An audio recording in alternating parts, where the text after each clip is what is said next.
Një tjetër aksident është regjistruar në orët e para të ditës së sotme në aksin nacional Maqellar-Peshkopi. Një automjet në të cilin udhëtonin babe bi u përplas me murin ansor të rrugës në vendin e quajtur Melan. Si pasojë e përplasjes, kanë mbetur të plagosur të dy persona që ndodheshin në automjet.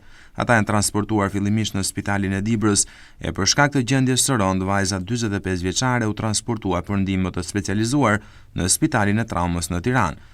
Ndërkohë baba i saj, i cili ishte edhe drejtues mjeti, po merr mjekim në spitalin e Dibrës dhe ndodhet jashtë rrezikut për jetën.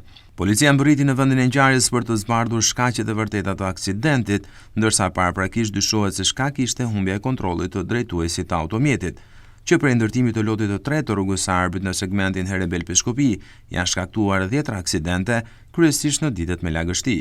Një tjetër aksident ndodhi pas ditën e djeshme në aksin rrugor Maqellar-Bulqiz, ku një 65 vjeçar gjatë drejtimit të automjetit të tij aksidentoi kombësorin shtetasin BP 72 vjeç dhe u largua nga vendi i ngjarjes. Si pasojë, 72 vjeçari mbeti i dëmtuar dhe ndodhet në spitalin e traumës nën kujdesin e mjekëve.